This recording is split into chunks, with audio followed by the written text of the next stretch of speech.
Bisaya ko, and of course, mukhaon ko ginamos. Bisaya ko.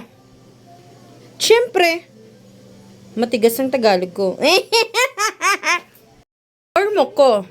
So meaning, city of the beautiful people. Guwapa ko. Gitera. Pilipina ko. And of course, lisngag kog ilong. Pilipina ko. And of course, ayaw kong umasinso yung kapitbahay. Pilipina ko. And of course, lisngag kog ilong. I love it.